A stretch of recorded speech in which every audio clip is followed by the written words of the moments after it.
A ver, entender la provincia de Esmeraldas, una provincia hermosa, belleza, que conforma la República del Ecuador, una de las 24 provincias que están dentro de este hermoso territorio ecuatoriano. Esta está situada en la zona geográfica conocida como la región litoral o costa. Su capital administrativa en la ciudad de Esmeraldas, la cual es la urbe más grande y poblada. Ocupa un territorio de unos 15.000 kilómetros alrededor más o menos, siendo la sexta provincia de este país por extensión. Esta limita al este con Carchi e Imbabura, al sur con Santo Domingo de los Áchilas y Manabí, al suroeste está Pichincha, al norte con la provincia de Tumaco, Barbacoas, del departamento de Nariño, frontera con Colombia. Al oeste y al norte con el Océano Pacífico y a lo largo de una franja marítima de unos 230 kilómetros. En el territorio esmeraldeño habitan alrededor de 553.900 personas, según el último censo hecho en el 2022, o sea, todavía está desactualizado, siendo la octava provincia más poblada de este país. La provincia de Esmeraldas está constituida por 7 cantones con sus respectivas parroquias urbanas y rurales. Según el último ordenamiento territorial, la provincia de Esmeraldas pertenecería a una región comprendida también por las provincias Carchi, Imbabura y Socombíos, aunque no es oficialmente conformada.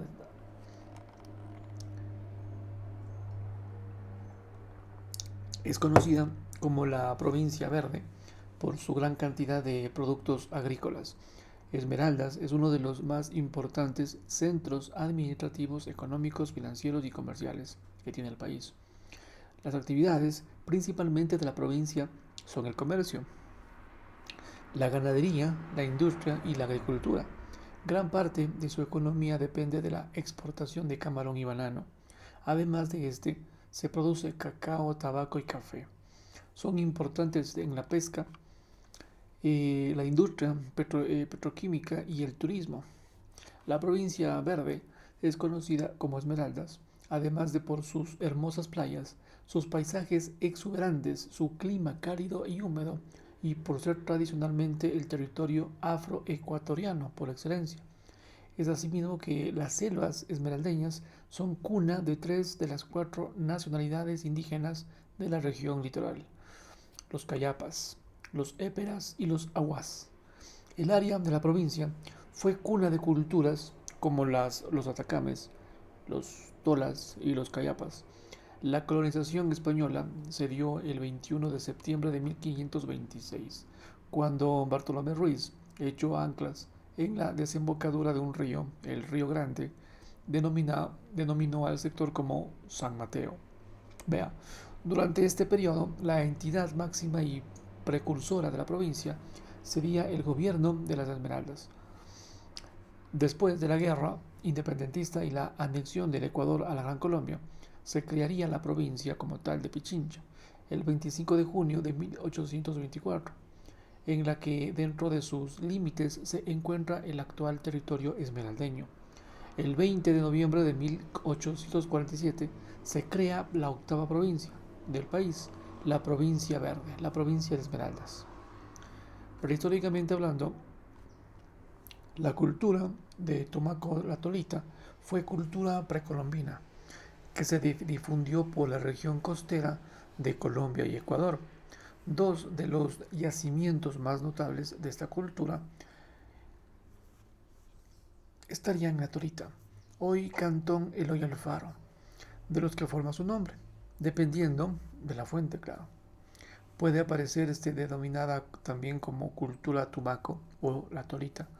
La evidencia arqueológica disponible en esta cultura es antigua en el caso del sitio de la tolita y cuyos materiales han sido fechados alrededor del año 600 a.C., mientras que en Tumaco las fechas más antiguas corresponden a 300 años antes de Cristo.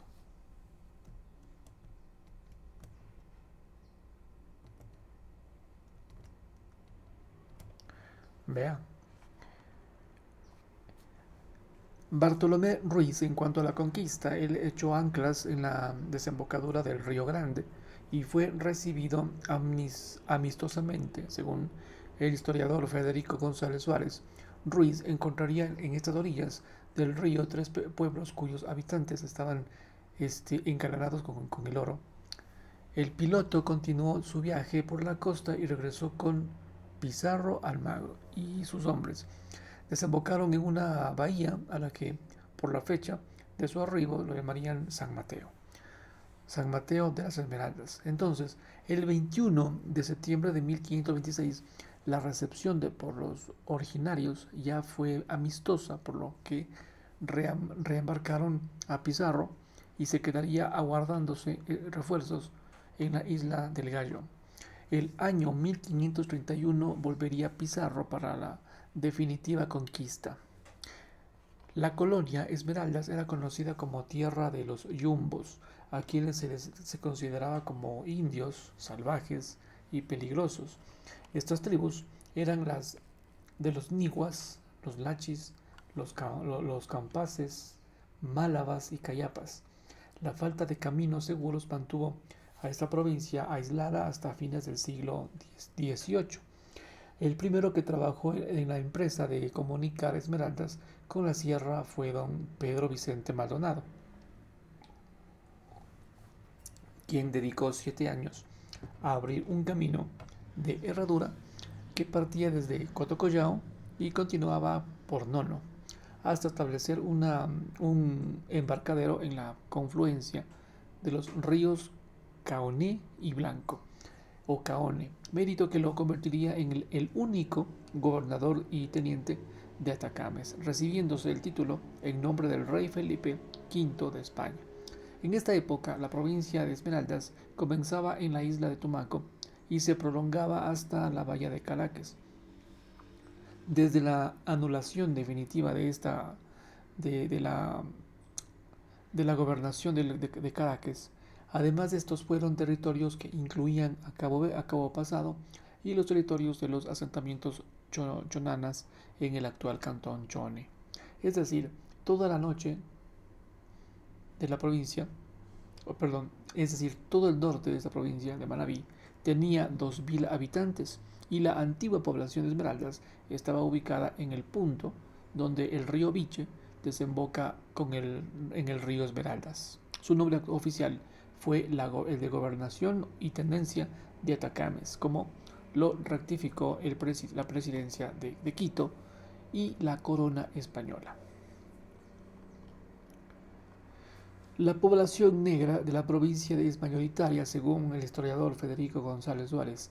Los primeros negros que llegaron a Esmeraldas fueron náufragos que ganaron la tierra a nado nadando desde un barco de esclavos que escolló al mandar por agua dulce a los negros. Estos encontraron un clima similar al de África, estableciéndose en esta provincia. Al internarse en este continente, se sometieron a las tribus indígenas, entre los que se encontraban los cayapas, quienes llamaban malaba, malo, diablo, huyungo, diablo, a los negros, el principal de los cuales era Alonso de Yescas, que había vivido en Sevilla y hablaba castellano. Escritores esmeraldeños como Julio Estupiñán Tello y Antonio Preciado han revalorizado la aportación negra al desarrollo cultural y han afianzado los valores propios de su raza. La rebeldía, sentido de independencia, ¿no? Y sus manifestaciones culturales que se plasman en la música, baile y poesía. En los siglos XVI, Esmeraldas pertenecería por más de 3 siglos a la llamada provincia de Quito o bien gobernación de Quito. Es preciso también comprender que en la antigua gobernación de Guayaquil deben identificarse 2 zonas diferentes, la costera y la que miraba al interior, que comprendería inclusive los pueblos de Mindo y Santo Domingo. Por la distribución provincial posterior y por la información étnica es importante tomar en cuenta, sobre todo a las zonas costeras. En este sentido también las temperaturas de exploraciones tempranas de Gonzalo Díaz de Pineda y de Alonso de Castellanos antes de 1550 sirven para la zona del interior únicamente sobre el primer constituyente negro de Alonso de Yescas. Se trata de algo muy conocido y no vamos a insistir en ello. Se libró en la bahía de Atacames los días 1 y 2 de julio de 1594 entre españoles e ingleses. El barco inglés de Dainty, comandado por Sir Richard Hawkins, se presentó en el puerto de Chincha el 4 de junio, retirándose al notar que los españoles se preparaban para el combate.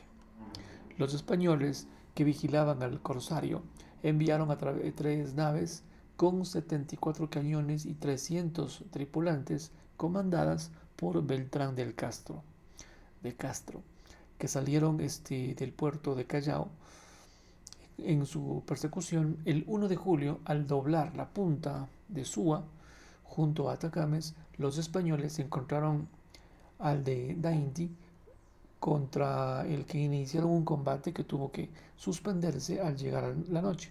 Continuando la mañana siguiente, este barco inglés fue abordado y la tripulación se rindió con la condición de que se respetara sus vidas. Los ingleses, que eran 120 según historiadores españoles, o 75 por ahí según el capitán de Dainty, tuvieron en sus filas 27 muertos y 17 heridos. Los ingleses fueron llevados a Lima, donde al enterarse de la noticia del triunfo, el 14 de septiembre, se celebraron grandes fiestas. Se habló de quemar a los piratas como herejes, pero no se hizo y Hawkins fue enviado a España, donde fue a prisión por un largo tiempo. Este combate fue inmortalizado por el famoso escritor Lope de Vega en su La Dragontea, por Luis Antonio de Oviedo y Herrera en el poema Santa Rosa de Lima, y por Pedro Peralta y Barro Nuevo en su Lima fundada. Pero ante todo, el siglo XVI es de torno indígena en la región, cuando su cacique principal era don Felipe Cayapa, quien en 1598 residía en el pueblo del Espíritu Santo, Joel Monroy, en convento de la Merced de Quito I, puesto que los mulatos eran aún más una población mucho más reducida. Y de todo el periodo habría que señalar que quien más hizo fue el mercenario Onofre Esteban, que vivió 11 años en la provincia, se dice entre 1587 a 1598, se dice, siendo el fundador de San Mateo de las Esmeraldas, hacia 1598. Apenas vivió 11 años. Seguramente 6 leguas adentro de la actual ciudad, según se desprende el mapa de Maldonado, hecho en 1740. Entre 1598 y 1600, la imagen que tiene la audiencia sobre las poblaciones esmeraldeñas es mixta, pues los mercenarios Gaspar de Torres y Juan Bautista Burgos llevaron a Quito en 1598 un primer contingente de indios málabas y de cayapas, mientras el oidor Barrio irá llevando a los arrobe como los primeros mulatos conocidos. El siglo XVII, el primer documento acerca de esta provincia lo hallamos en el legal 12 de la sección Presidencia de Quito en adelante, pues el 23 de marzo de 1607, desde Puerto Viejo, el cura Hernando Hincapié, misionero de los indios de la provincia llamada San Mateo de las Esmeraldas, pero residente en Puerto Viejo, comunica que ha muerto el gobernador negro don Sebastián de Illescas, quien había reunido a los indios y fundado el pueblo de Cabo Pasado, el cual servirá de puerto de auxilio a los navegantes. Dice así además que los trabajos de cazas y agricultura van progresando. Hacia 1601 ocurre la descripción de la provincia de Esmeraldas contenida en la obra Memoria de los Virreyes del Perú sobre la relación y sucesos de sus dominios.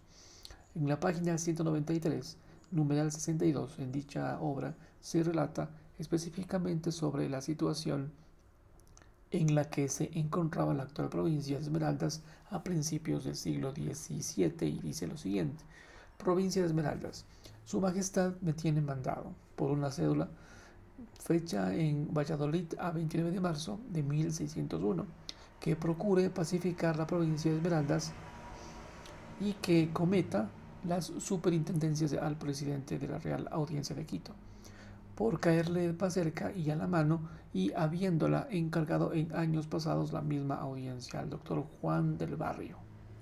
Oidor de ella, redujo por medios pacíficos a algunos indios y mulatos que residen en esta bahía de San Mateo, y habiéndole dado aviso de ello, proveía del sustento necesario a los religiosos que se ocupan en la doctrina de ellos. Esta pacificación lo han intentado muchos y ninguno ha salido de ella. Como el, el Comarcanas, y que podrían ver, como el mismo doctor dará cuenta a ABS.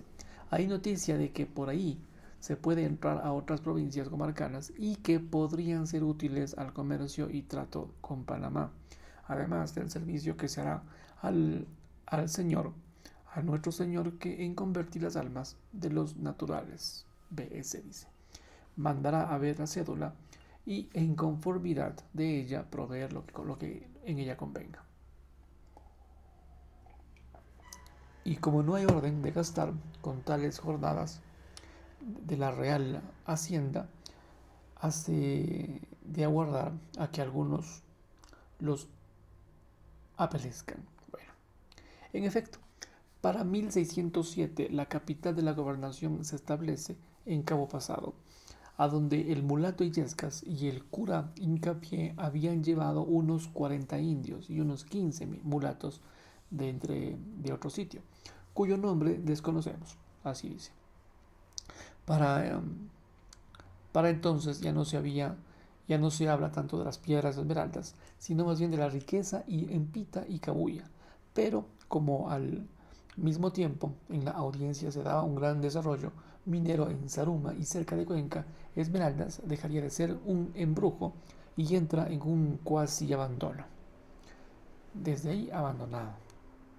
La fundación de Ibarra en 1606 tiene el objeto central buscar una salida directa al mar. Esa misión llevaría en 1607 Diego Ramírez y el portugués Hernán González de Saa, quienes descubren el embarcadero del río Santiago y reportan al presidente Ibarra que en Esmeraldas había oro y una muy buena madera y brea para construir navíos.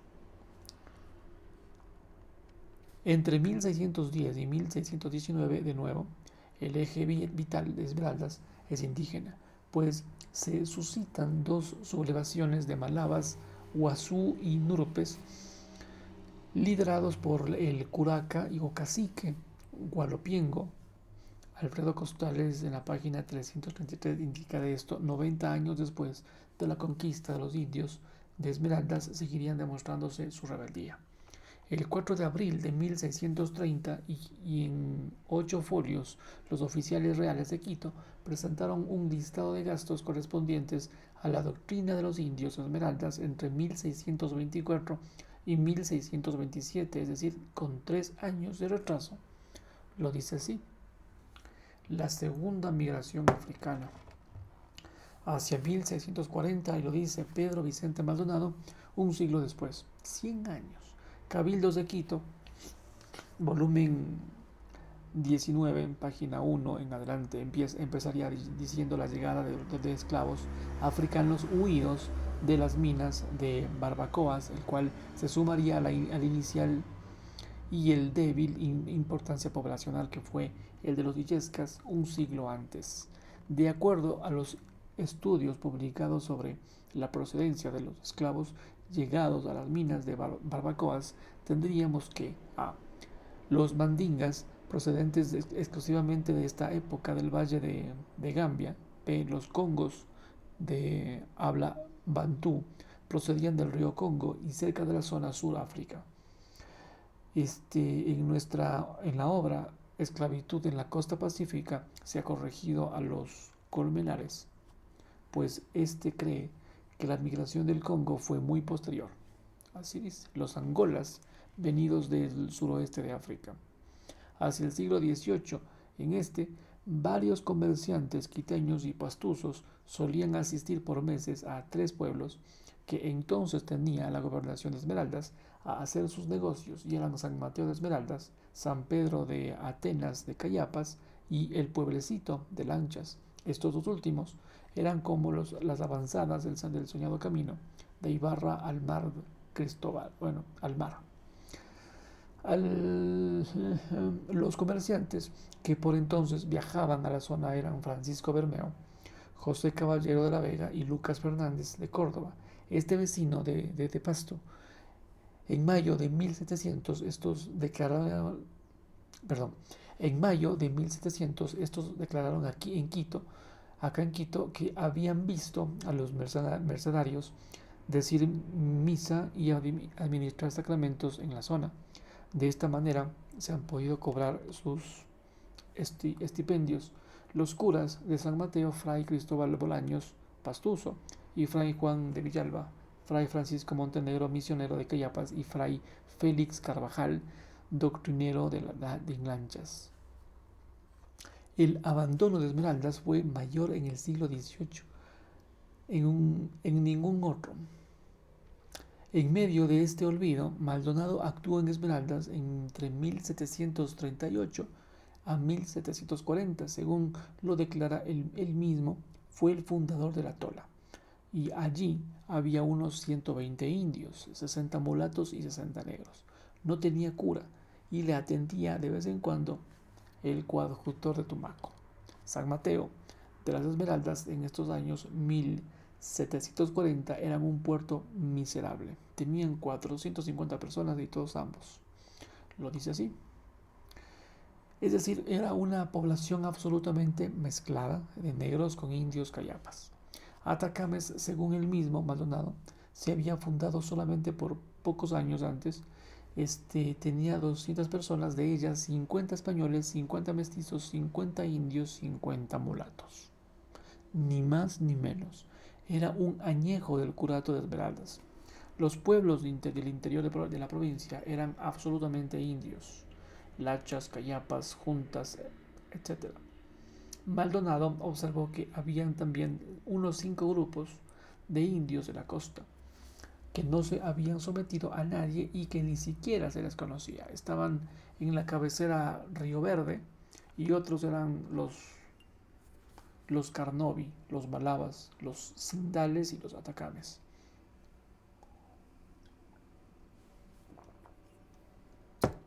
En resumen, en este año 1740, y entre la Tola, San Mateo y Atacames había españoles o blancos 50 solamente en Atacames, indios 160 conocidos en la Tola y Atacames, mulatos unos 100, zambos 450 exclusivamente en San Mateo, negros puros 50 solo en la Tola, mestizos 50 solo en Atacames. Según este dato, cabría decir que en la identidad aunque afro-mestiza de Esmeraldas empezaría en 1740, pues antes fue sobre todo indígena. José Rumazo, en sus documentos para la historia de la Audiencia de Quito, tomo 2, revela por primera vez una descripción de la gobernación enviada al rey en 1749. Por allá se sabe que existían por entonces 4 pueblos pequeños: Atacames, Limones, La Tola y Río Santiago. No aparece San Mateo. Atacames no tenía sino 24 familias, es decir, un centenar de habitantes, 120 personas, demostrando que se había despoblado en relación con los 200 habitantes en 9 años antes. En este grupillo de familias, 2 familias, los Vallejo y los Luna, se consideraban nobles en el pueblo, que siendo el más importante revela unas 10 familias blancas, uno de 10 indios y apenas 4 familias negras. Las de Pedro Coerpa, Juan Jame, Salvador Manguanche y Manuel Pelagoso, que son sin duda los apellidos negros o afro mestizos más antiguos de la provincia y que de seguro se remontarían en el caso de los manguanches, posiblemente el grupo de Illescas, manguanches. Limones era aún más pequeño, tenía 5 familias prácticamente, la mitad indios y la mitad blancos, tenía 3 añejos, Palma Real y Herradura. En Herradura el enclave negro era ya importante, pues tenía 3 familias de negros libres y un esclavo perteneciente a Juan Jiménez. Los jefes libres negros eran Eugenio Bamba, Juan José Jama y José Panesco. Qué interesante historia.